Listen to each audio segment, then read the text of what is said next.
So till now, in our previous videos, we have discussed the main entities of theory of automata and computation, and that were alphabet, string, languages and grammar. And now, being with that knowledge, we are now ready to learn finite automata and concentrate more on the topic of automata now. So come, let's begin. Let's start with the term automata. Automata means machine, that I have already discussed. The automata has two terms. The plural term is called automata and the singular term is called automaton. Keep this in mind.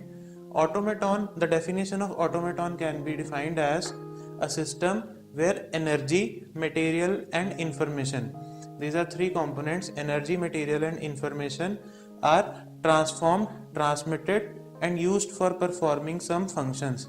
It is simply saying that automaton is a machine that uses some energy. Energy can be electrical energy or any type of energy, raw material and some information. Information means skill of a laborer operating that machine. Energy, material and information that is transformed, transmitted. Transformed means that energy can be converted from one form to the other. Transformed.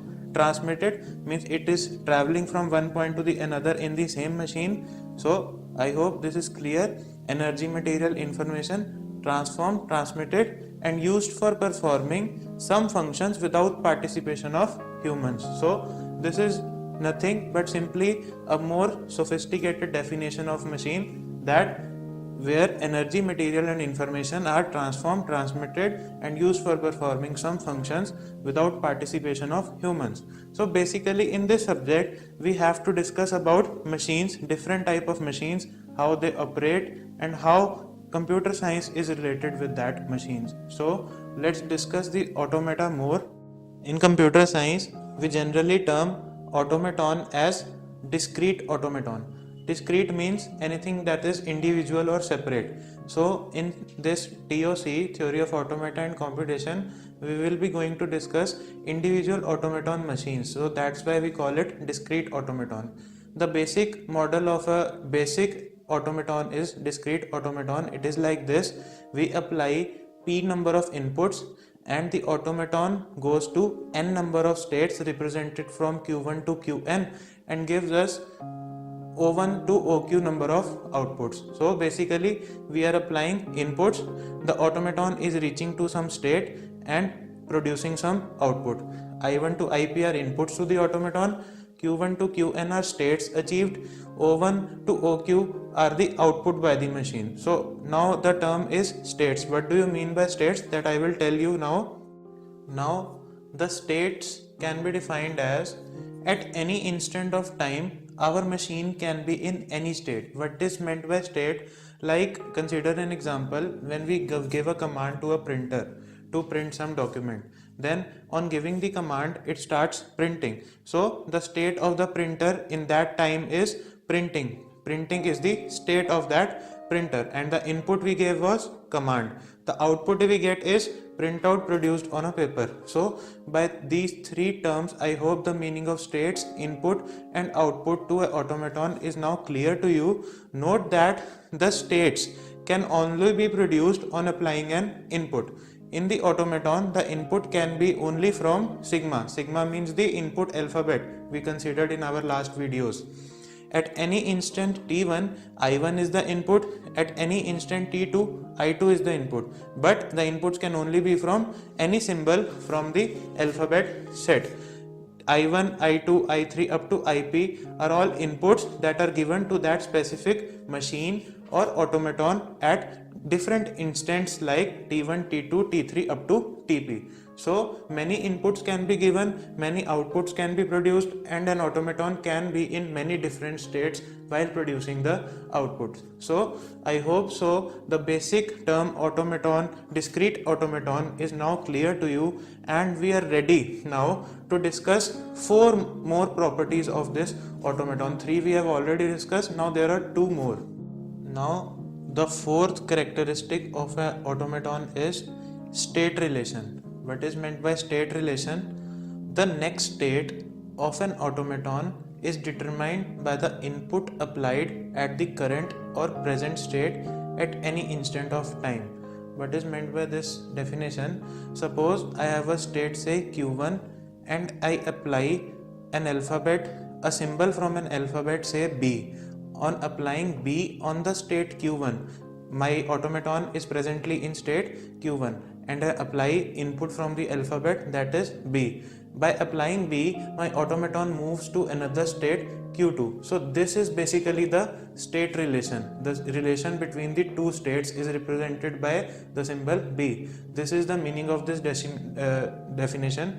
The next state of an automaton is determined by the input applied at the current or present state at any instant of time. The fifth characteristic of automaton is output relation. Now before discussing this output relation, I want to tell you that output of any automaton will be dependent on two factors.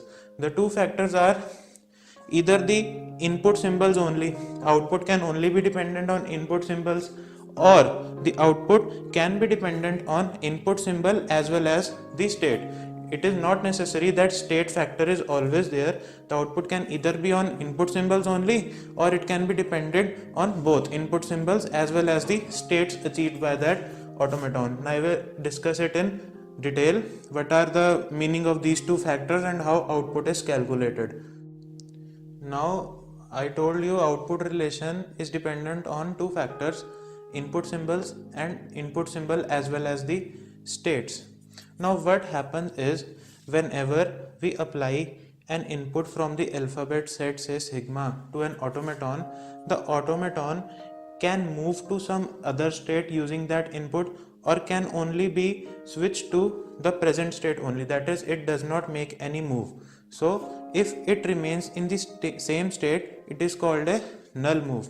Null move means on applying an input symbol also, the automaton does not make any state change. This is the reason why we say the output relation is dependent on two factors, that is the input symbols and input symbols as well as the states. But to get more clearer concepts between the two factors, we will be discussing this output relation in our further videos also, when we have some greater knowledge about other entities in automata. By this time, I hope you are noting down this everything that I am writing on the board. Note this definition also. The automaton whose output is dependent on only input symbols. There are two factors, input symbols and input symbol as well as states. When the output is dependent only on the input symbols, that means the automaton does not have any memory. Memory is needed to be in some state. Suppose the printer is printing, so the data is saved in some memory for that printer.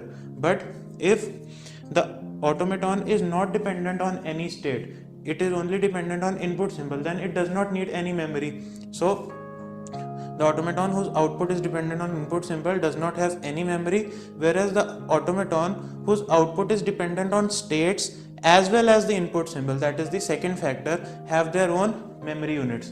Same example for printer. If a printer is printing, it is in printing state, it is saving its state in some memory, it is saving the data that is to be printed in some memory. So it is dependent on state as well as the input. Input is the command given to that printer. So in this case, memory is needed. But if only input symbol is dependent, output is only dependent on input symbols, there is no need of any memory.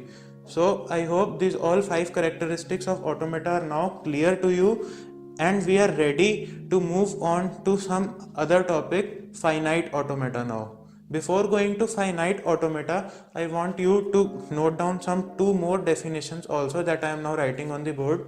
Now note this down. Output, if dependent only on input symbols, will not be having any memory because it has not to save any data or any state. Therefore, there is no need of any memory. Such automata, such discrete automaton, we call Moore machines in this subject. Note this down, Moore machines, M-O-O-R-E, Moore machines. And if output is dependent on input symbols as well as the states, then memory will be needed to save the state, and we name them as Mealy machines, M-E-A-L-Y, Mealy machines. So basically there are 2 types of machines, Moore machines and Mealy machines. We will take this topic further later on, and we'll discuss what are these machines in detail, and also discuss the transformation of a Moore machine to Mealy machine and Mealy machine to Moore machine. But before going to that much depth, I want you to explain another type of automaton, that is the finite automaton. So now let's discuss the finite automaton.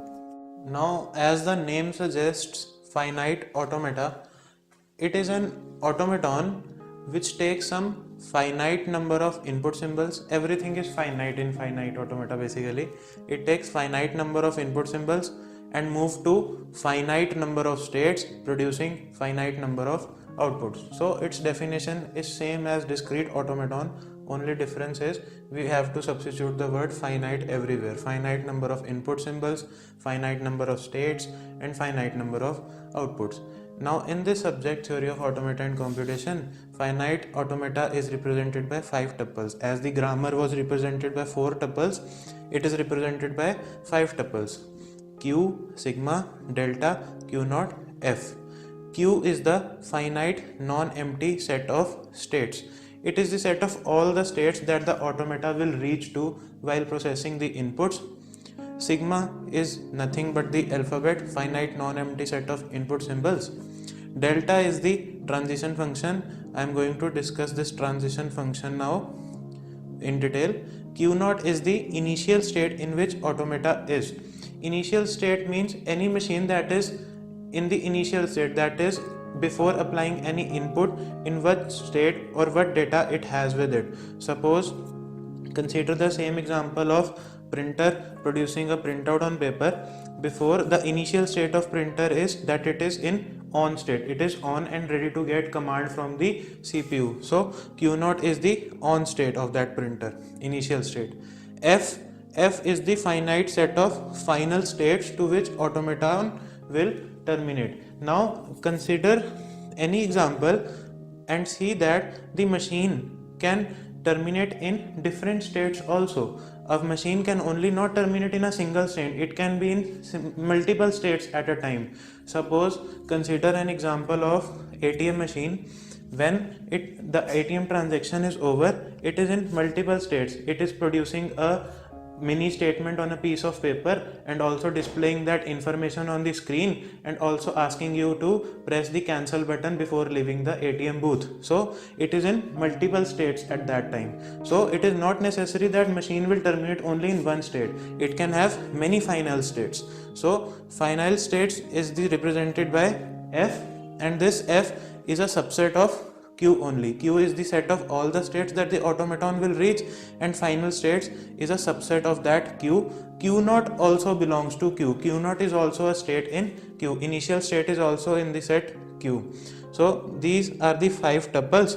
Now I will discuss this transition function in detail with you. Now consider the transition function. Transition function is a function which maps Q cross sigma into Q. What is meant by this Q cross sigma? Consider this diagram. I have a automaton in state Q1. I apply input symbol B from this alphabet, and on applying B, the automaton moves from state Q1 to state Q2. So I have done nothing but I have taken a state from Q1 from the set Q1 and mapped it with B. Q1 B. It is the mapping. We can also map Q1 on applying A symbol, Q2 on applying A symbol, Q2 on applying B symbol. So we can map anything like that. So it is a function which maps Q cross sigma. Anything from this set with this set is the cross product. Q cross sigma into Q. Into Q means on employing the cross product, we also get a final state. Suppose we are getting this state Q2. It is also in Q. That is the meaning of Q cross sigma to Q. Q cross sigma into Q, and is called direct transition function. It is the definition of direct transition function, a function which maps Q cross sigma into Q. There is another function also, indirect transition function, that will I also tell you.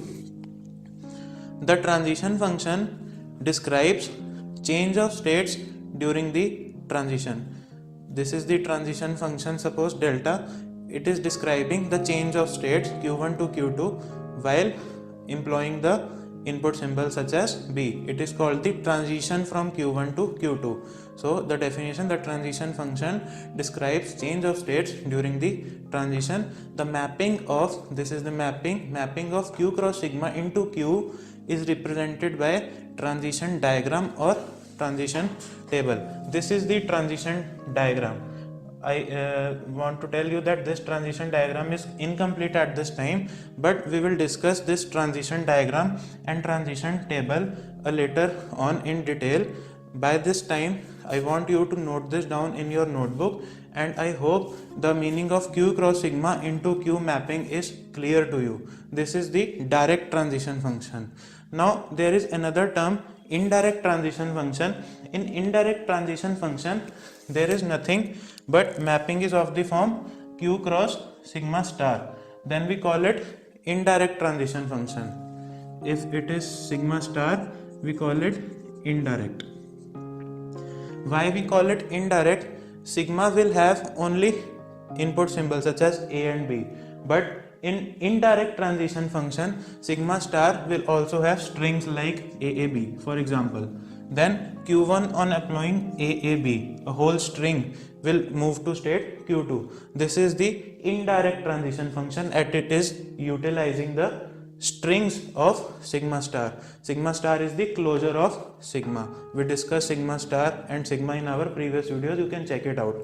So this is indirect transition function, but if we apply only one input symbol, it is the direct transition function. This is the difference between direct and indirect transition function. Note this down in your notebook. So note this down in short. We can say direct transition function maps q cross sigma into q, and we can use only symbols from alphabet sigma. But indirect transition function maps q cross sigma star into q. We can use both symbols as well as the strings from sigma star. Both the transition functions are represented by delta. There is no change in the representation style. So now let's go on to see the physical model of a finite automata, what it looks like. This is the basic structure of finite automata.